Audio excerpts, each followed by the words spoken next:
Assalamualaikum warahmatullahi wabarakatuh. Nama saya Sofiana Putri dengan nomor NPM 20012010139 dari kelas Strategi Operasional J dengan dosen pengampu Bu Deli Novianti. Pada video kali ini saya akan menjelaskan materi tentang pengembangan produk dan layanan serta organisasi. Lalu untuk subbab yang pertama adalah kreativitas, inovasi, dan desain. Jadi saya akan menjelaskan kreativitas itu sendiri adalah kemampuan untuk bergerak melampaui ide, aturan, atau asumsi konvensional untuk menghasilkan ide-ide baru yang signifikan. Sedangkan inovasi adalah sesuatu yang baru dengan ide yang lebih luas dan lengkap dari penemuan. Nah, untuk desain sendiri adalah pengubahan ide-ide inovatif menjadi sesuatu yang lebih konkret. Jadi urutannya yang pertama adalah kreativitas. Nah, kreativitas sendiri itu ya adalah imajinasi atau ide asli. Lalu kemudian ide asli ini akan diubah menjadi inovasi atau sebuah penemuan yang lebih luas dari ide tersebut. Lalu inovasi ini akan diubah lagi menjadi sesuatu yang lebih konkret, yaitu adalah desain. Lalu yang berikutnya saya akan menjelaskan tentang kurva S berbentuk inovasi. Jadi pada tahap awal pengenalan ide-ide baru ini, meskipun seringkali besarnya sejumlah sumber daya, waktu, dan usaha itu diperlukan untuk memperkenalkan ide tersebut, peningkatan kinerja yang dialami itu relatif kecil. Jadi seiring berjalannya waktu, pertambahan pengetahuan dan pengalaman akan ide tersebut itu meningkat. Semakin ide itu mapan, semakin ide itu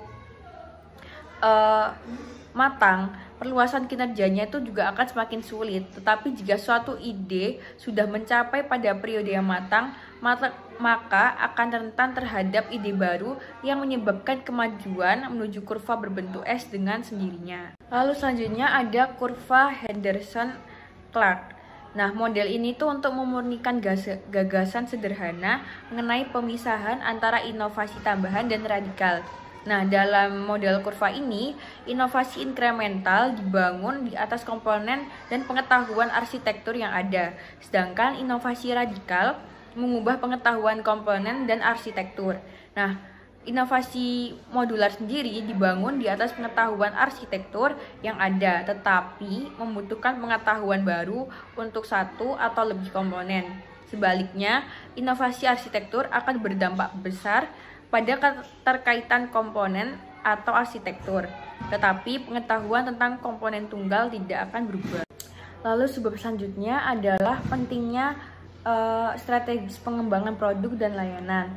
Terbagi menjadi beberapa, yaitu yang pertama adalah mengembangkan produk dan layanan dan mengembangkan proses. Nah, untuk kenyamanan dan kemudahan, biasanya desain sendiri di banyak organisasi itu memanfaatkan teknologi atau metode proses baru untuk memiliki aplikasi pengembangan produk dan layanan di masa depan. Lalu yang kedua adalah memahami tingkat perubahan produk itu. Jadi untuk memahami tingkat produk atau perubahan layanan, kita dapat membangun skala konseptual yang membantu memberikan beberapa tingkat diskriminasi antara berbagai tingkat perubahan. Lalu yang ketiga adalah mempertimbangkan perubahan produk dan proses. Nah, sederhananya perubahan produk dan atau layanan itu lebih mudah dilakukan ketika proses dasar yang dihasilkannya itu tidak diubah pada saat yang sama, dan sebaliknya. Lalu yang terakhir adalah mengelola tumpang tindih antara pengembangan produk dan proses. Nah, pengembangan produk dan pengembangan proses ini sendiri adalah bukan hal yang sama. Bukan berarti keduanya tidak boleh tumpang tindih. Namun faktanya, salah satu tren yang lebih penting dalam desain produk adalah bagaimana mengupayakan upaya yang cukup besar untuk dilakukan mengelola tumpang tindih ini. Lalu sebab berikutnya adalah pengembangan produk dan layanan sebagai sebuah proses. Nah, di sini terdapat dua pandangan tentang bagaimana mengkarakterisasi pengembangan produk dan jasa.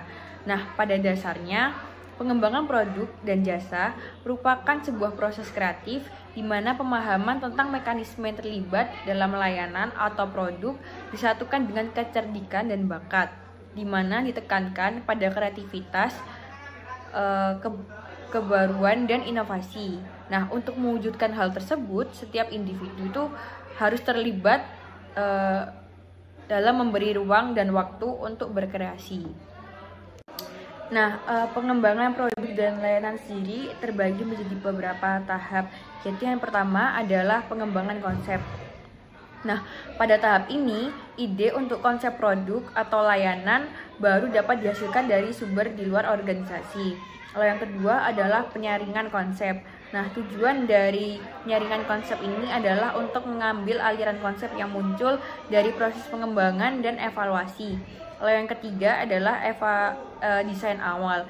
Nah, pada tahap ini merupakan awal dari pekerjaan rinci pada desain produk atau layanan. Lalu yang keempat adalah evaluasi dan peningkatan desain. Pada tahap ini mengambil desain awal dan upaya untuk memperbaikinya sebelum prototype produk atau layanan diuji di suatu pasar. Lalu tahap yang kelima adalah prototyping dan desain akhir. Nah, pada tahap ini, kegiatan desain adalah mengubah desain yang telah diperbaiki menjadi prototype sehingga dapat diuji.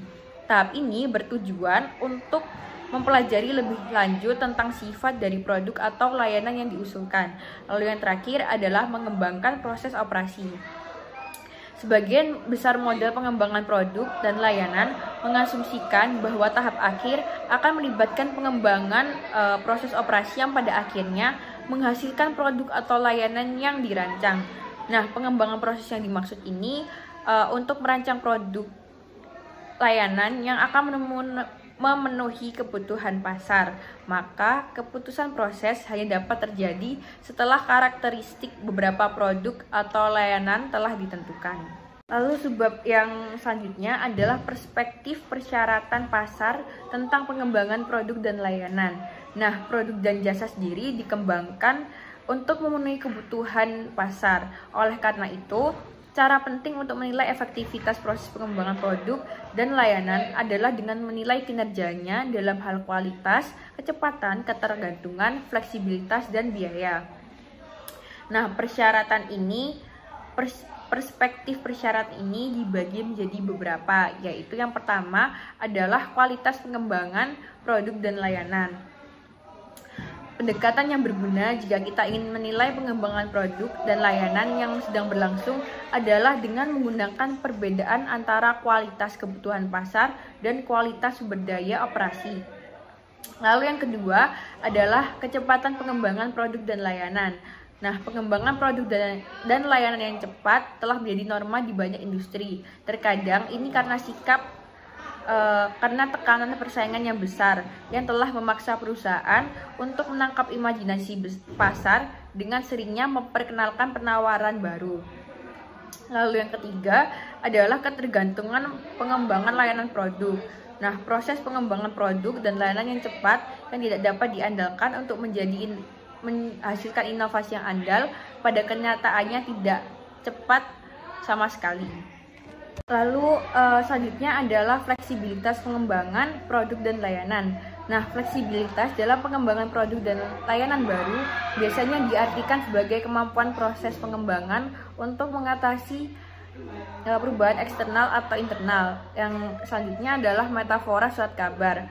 Semakin fleksibel media berita dalam menerima berita baru dan memutuskan tata letak dan prioritas berita, maka keputusan dapat dibuat dan surat kabar akan semakin mutakhir. Lalu yang terakhir adalah biaya pengembangan produk dan layanan. Nah, biaya pengembangan produk dan jasa secara konvensional dianalisis dengan cara yang mirip dengan biaya produksi barang dan jasa yang sedang berlangsung. Lalu selanjutnya adalah perspektif sumber daya operasi pada pengembangan produk dan layanan. Nah, di sini terbagi menjadi 5, yaitu yang pertama adalah kapasitas pengembangan produk dan layanan, yang kedua adalah permintaan pembangunan yang tidak merata, yang ketiga adalah jaringan pengembangan produk dan layanan, Yang keempat adalah pengembangan in-house dan subkontrak. Lalu yang terakhir adalah melibatkan pemasok dalam pengembangan. Lalu untuk studi kasusnya sendiri, saya mengambil studi kasus perusahaan IKEA, yaitu di mana proses pengembangan perusahaan IKEA ini berjalan dengan lambat. Nah, sebagian besar itu terobsesi untuk mengurangi waktu ke pasar atau TTM dari proses desain mereka. Nah, TTM pendek berarti biaya pengembangannya lebih rendah dan lebih banyak peluang untuk memasuki pasar dengan desain baru.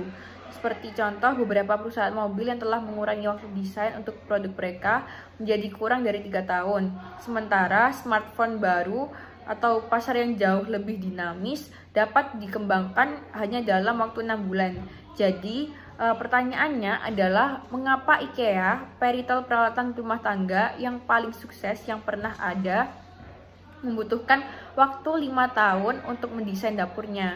Nah, hal ini disebabkan karena volume besar yang dijual oleh IKEA, biaya pengembangan menjadi kecil dibandingkan dengan penghematan yang dapat dihasilkan dari desain produk yang akhirnya berdampak pada penurunan harga akhir di toko mereka.